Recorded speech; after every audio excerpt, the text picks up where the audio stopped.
JEE means इस problem में ओ ए O B जो है उस और ओ सी तीन वेक्टर दिए गए हैं जो कि रिप्रेजेंट कर रहे हैं साइड्स को, एडजेसेंट साइड्स को, है ना। पैरेललोग्राम, पैरेललोग्राम और एक क्वाड्रिलेटरल को, है ना। तो हमें इस एक्सप्रेशन की वैल्यू को फाइंड करना है। बहुत ही आसान सा क्वेश्चन है। देखिए, ओ ए, ओ बी और ओ सी कुछ इस तरीके से दिया गया है। ये ओ है, ये ओ ए है, ये ओ सी है और ओ बी कुछ इस तरीके से दिया गया है। मैं ऐसा क्यों बना रहा हूँ अभी बता, आप पता चल जाएगा। ये ओ बी है। ओ ए को बोला गया है ए वेक्टर, ओ सी को बोला गया है बी वेक्टर और ओ बी को बोला गया है 12A प्लस 4B वेक्टर। अब देखिए, एक्चुअल में ये जो ओ बी है ये पैरेललोग्राम का डायगोनल नहीं है। अगर ये ए वेक्टर है और अगर ये 11A प्लस 4B हो जाए, जो कि ये पैरेलल नहीं है। आप ऐसा मत समझिएगा कि ए बी जो है ओ सी के पैरेलल है, ये पैरेलल बिल्कुल भी नहीं है। इसी तरीके से सी बी जो है ओ ए के पैरेलल नहीं है। तो सी बी कुछ इस तरीके से 12A प्लस 3B, है ना। तो ये वाला वेक्टर कितना हो जाएगा 12A प्लस 4B, है ना। अब हमें क्या बोला गया है, ओ ए बी सी, ये जो बड़ा वाला ग्रीन आपको दिख रहा होगा, ये एक क्वाड्रिलेटरल है, इसका एरिया प्लस, अगर मैं यहां से क्या बनाऊं, पैरेललोग्राम बना दूं, है ना, कुछ इस तरीके से बनेगा, है ना, इस तरीके से। तो अगर इसको पैरेललोग्राम एस बोले तो ओ ए बी सी तो है, अगर मैं इसको डी बोल दूं तो यहाँ पर एक्चुअल में मुझे area of O A B C divide by area of O A D C find करना है। अब पैरेललोग्राम का एरिया, देखिए एरिया निकालने के दो फॉर्मूले होते हैं, 1/2 इंटू D1 क्रॉस D2। एक तो ये होता है, ये किसी भी क्वाड्रिलेटरल का एरिया होता है। दूसरा फॉर्मूला होता है, अगर मैंने इसको A1 बोला, इसको A2 बोला, तो A1 क्रॉस A2। ये वाला फॉर्मूला कब काम आता है, जब एडजेसेंट साइड दी होती है, आर गिवन। और ये किसके लिए काम करता है, पैरेललोग्राम के लिए, फॉर पैरेललोग्राम।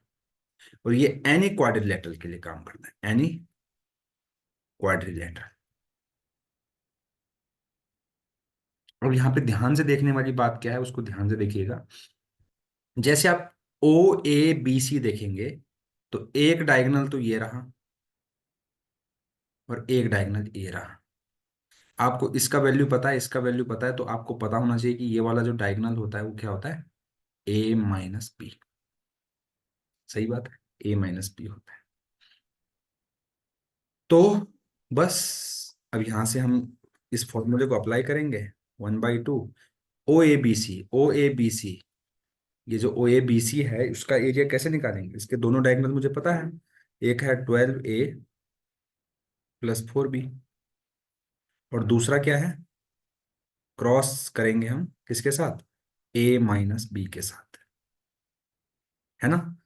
तो ये किसका हो गया, ये हो गया area of O A B C divided by, है ना, डिवाइडेड बाय, अगर मैं पैरेललोग्राम एस की बात करूं तो एस के लिए मैं, मेरे पास दो एडजेसेंट साइड है, तो इन दोनों का क्रॉस प्रोडक्ट का जो मैग्नीट्यूड होता है ए क्रॉस बी, वहीं से निकल जाएगा। अब हम इसको सॉल्व करते हैं, ध्यान से देखिए। 1/2, अब 12A का ए से हम अगर क्रॉस प्रोडक्ट करेंगे तो जीरो आएगा, क्योंकि ए क्रॉस ए जीरो होता है।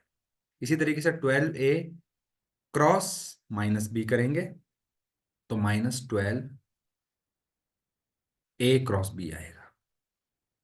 इसी तरीके से 4B क्रॉस ए आएगा प्लस 4B क्रॉस ए। जिस ऑर्डर में हैं, जैसे फोर पहले बी है फिर ए है तो बी क्रॉस ए ही लिखेंगे, ए क्रॉस बी नहीं लिखेंगे।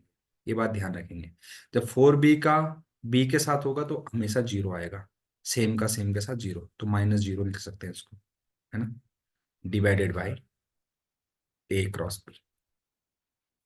देखते जाइए 1/2।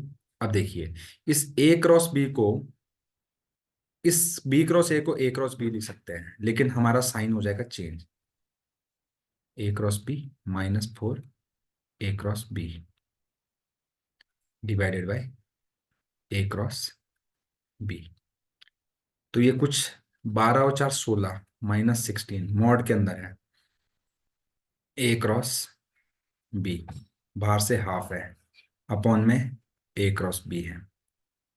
अब क्योंकि ये नेगेटिव है तो ये मॉड की वजह से पॉजिटिव हो जाएगा, तो ये हो जाएगा 8 टाइम्स ए क्रॉस बी। मैंने 16 को बाहर निकाल दिया। प्रॉपर्टी होती है कि अगर 2 टाइम्स ए मॉड के अंदर है तो 2 को हम डायरेक्टली ऐसे बाहर निकाल सकते हैं, तो वही प्रॉपर्टी यूज करी यहाँ पे। 16 बाहर निकाला, 2 से कट कर दिया उसको, है ना, इस तरीके से। और ए क्रॉस बी है, इससे ये कट जाएगा क्योंकि मैग्नीट्यूड है, तो ये हो जाएगा 8। तो ये जो एक्सप्रेशन यहाँ पर दिया गया था इसका जो वैल्यू होगा वो होगा 8, है ना। यही इस क्वेश्चन का आंसर है, और इस टाइप के एरिया बेस्ड जो क्वेश्चन होते हैं इसी टाइप से सॉल्व किए जाते हैं। अगर आपको सॉल्यूशन अच्छा लगे तो प्लीज चैनल को लाइक शेयर और सब्सक्राइब करना बिल्कुल ना भूलें। Thank you very much.